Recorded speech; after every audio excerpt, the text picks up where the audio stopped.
Hello friends, स्वागत है आप सभी का। मैं हूं डॉक्टर गणेश पांडे। आज कुछ ऐसी बातें करना है जो कि जैसे कि हम लोग अगर किसी अच्छे कार्य की शुरुआत करते हैं तो उसमें तमाम बाधाएं आनी शुरू हो जाती हैं। क्यों? ऐसा क्यों होता है?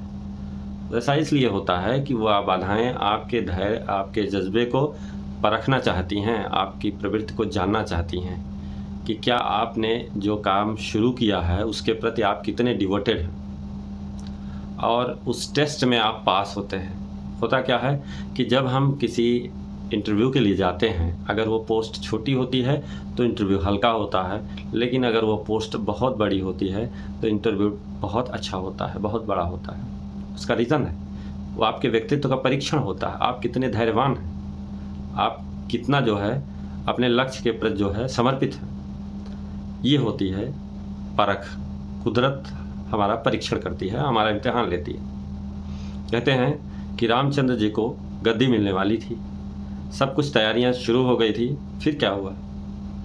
कुदरत ने ऐसा करवट लिया कि अगर रामचंद्र जी जो है राज्य करेंगे तो रावण को मारेगा कौन? प्रकृति के अनुरूप काम कैसे होगा? तो रातों रात मंथरा का बुद्धि फेरी और उन्होंने कैकेयी जी से ये कहा कि ये नहीं, ऐसा नहीं, भरत को राजगद्दी मिलनी चाहिए। फिर जो है राम को वनवास हुआ, राम वनवास गए, वहाँ पे उनके साथ घटनाएं घटी और अंततोगत्ता जो है रावण का बलि हुई। उसी तरह से विराट कोहली क्रिकेट खेल रहे थे और उन्होंने जो है 45-46 रन बनाए नॉट आउट, और अगले दिन ही जो है उनके पिता की डेथ हो जाती है और उनको मैच खेलना होता है।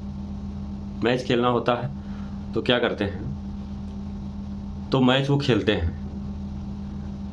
मैच इसलिए खेलते हैं, उन्होंने फ़ोन किया और उन्होंने फ़ोन किया जिसमें उनको बताया गया कि जो होना था हो गया, आपको आगे बढ़ने के लिए प्रकृति बुला रही है और आप जाके मैच खेलो। और उन्होंने सेक्रीफाइस किया, कुदरत की परीक्षा ली, कुदरत ने परीक्षा ली, कुदरत की परीक्षा में वो पास हुए और जो है वो अगले दिन मैच उससे ज़्यादा रन बना के खेले और फिर जाके वो अपने घर गए। तो ये होता है एग्ज़ाम, परीक्षा। उसी तरह तेंदुलकर मैच खेल रहे थे, वर्ल्ड कप का मैच था, उसमें भी उनके पिता की जब डेथ हुई तो उन्होंने जो है 100+ मार्क के जो है अपने आप को प्रूव किया। तो ये होती है स्थिति की ईश्वर परीक्षा इसलिए लेता है कि आप उस विपरीत परिस्थिति से अपने आप में बैलेंस बना सकते हैं या नहीं। क्योंकि काम होता क्या है कि जब एक परीक्षण होता है कि क्या आप उस लायक हो या नहीं हो। बाकी कंफर्ट जोन में रह के तो हर व्यक्ति आगे बढ़ने की चेष्टा करता है। अगर आपको एक बना बनाया साम्राज्य दे दिया जाए तो किसको नहीं अच्छा लगेगा, लेकिन जब आप अपनी मेहनत से एक एक ईंट रख करके और उस साम्राज्य का निर्माण करते हैं तो आप आगे बढ़ते हैं। और आप जब आगे बढ़ते, उस स्थिति में जब आगे बढ़ते हैं तो आपका जो कॉन्फिडेंस लेवल होता है वो बहुत हाई होता है। क्यों? क्योंकि आप तो जल जल के निकले हैं ना। सोना खरा कब होता है? जब वो आग में तपता है। और व्यक्तित्व का खरा कब होता है? जब व्यक्तित्व आग में जलता है, विपत्तियों की आग में जलता है। तो उसी तरह से हर व्यक्ति के जीवन में जो समस्याएं आती हैं वो उसको परखने के लिए आती हैं। कुछ लोग टूट जाते हैं, कुछ लोग सामंजस्य बनाकर आगे बढ़ जाते हैं और वो इतिहास रचते हैं। तो उसी तरह से हर व्यक्ति को अपने परिस्थिति के साथ सामंजस्य बना करके इतिहास रचने के लिए आगे बढ़ना चाहिए। और जैसा कि जो भी महान हुआ है वो परिस्थिति से सामंजस्य बना करके ही महान हुआ है। बिना आप जो है संघर्ष किए बड़ी सफलता आपको नहीं मिल सकती है। तो कहते हैं ना कि वही महान होता है, वही इतिहास रचता है जो विपत्तियों को तोड़ करके आगे बढ़ता है। ठीक है? तो अगर ये लोग महान कैसे होते? अगर ये लोग सामंजस्य बनाते, परिस्थितियों से न बनाते तो महान नहीं हो सकते थे। ठीक? तो कुल मिला के बात यह है कि अगर आप सामंजस्य नहीं बना सकते हैं, अपने लक्ष्य को पाने के लिए सेक्रीफाइस नहीं कर सकते हैं, तो आप आगे नहीं बढ़ सकते हैं। बिना जो है त्याग किए कोई भी व्यक्ति बड़ा कार्य नहीं कर सकता है। तो कुल मिला के वही है कि कुदरत आपकी परीक्षा लेती है कि क्या वास्तव में आपके अंदर वो जज्बा है आगे बढ़ने का, कार्य करने का। अगर है तो बढ़िए, अगर नहीं है तो आप टूट जाएंगे, बीच में ही टूट जाएंगे, अपने आप को सरेंडर कर देंगे, नहीं मेरे बस की बात नहीं है।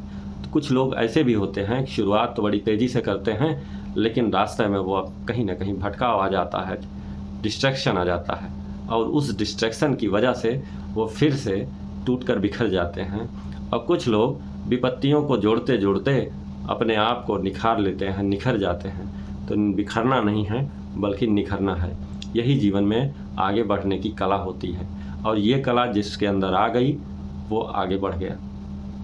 आजकल तमाम रिज़ल्ट आ रहे हैं यूपीएससी के, यूपीपीएससी के। अभी हाल ही में एक रिज़ल्ट आया यूपीएसआई का, तो कहते हैं कि बच्चों को जो अपनी परिस्थिति के साथ सामंजस्य बना करके कोई कार्य करता है वही आगे बढ़ता है।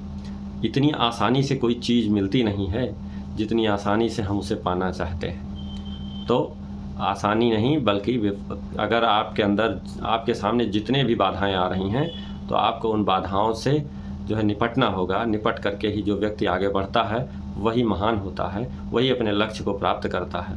और जो व्यक्ति विपत्तियों के सामने सरेंडर कर देता है वो कभी इतिहास नहीं रचता है, कभी महान नहीं होता, कभी आगे नहीं बढ़ता है। तो ये जितने भी महान लोग बने हैं हमारे इतिहास में, वैसे ही महान नहीं बने हैं।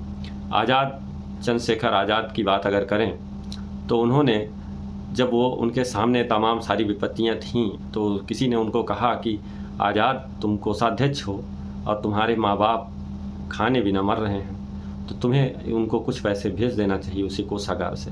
उन्होंने कहा नहीं, वो माँ बाप हमारे हैं, लेकिन इस समय मैं जिस रास्ते पर हूँ पूरा भारत हमारे माँ बाप हैं, और हम इतने सारे लोगों का हिस्सा मार के अपने माँ बाप को नहीं दे सकता हूँ। तो कुल मिला के और हर तरह से मैं जो है अपने देश को आज़ाद कराने के लिए हर तरह से मैं प्रयास करता रहूँगा। उन्हीं लोगों के त्याग और बलिदान का कारण था कि हमारा देश अंततोगत्वा आज़ाद हो गया। क्या ज़रूरत थी लोगों को अपने व्यक्तिगत जो है अपनी सुख सुविधाओं को छोड़ने की?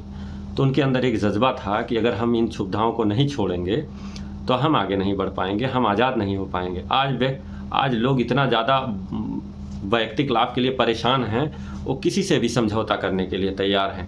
देश विरोधी ताकतों से भी लोग समझौता करने के लिए नहीं, ऐसा लगता है कि वो ना करें, वो हर चीज़ से समझौता करने लगते हैं। यहाँ तक कि व्यक्ति का विरोध करते करते देश विरोधी हो जाते हैं लोग। ऐसा नहीं होना चाहिए, क्योंकि व्यक्तिगत लाभ के लिए अगर कुछ लोग आज़ादी की लड़ाई को ना लड़ते, अब व्यक्तिगत लाभ को छोड़ करके, तो आज हम लोग आज़ाद हवा में सांस ना ले रहे होते। तो इसलिए जब भी कोई बड़ा परिवर्तन होता है, लोगों को अपने व्यक्तिगत लाभ न्यौछावर करने होते हैं, नहीं तो बड़ी सफलता नहीं मिलता है। ठीक है, तो ये होता है। अगर आप आगे बढ़ना चाहते हैं, अपने आप को अपने आप से सामंजस्य, परिस्थितियों से सामंजस्य बना के यदि कोई आगे बढ़ना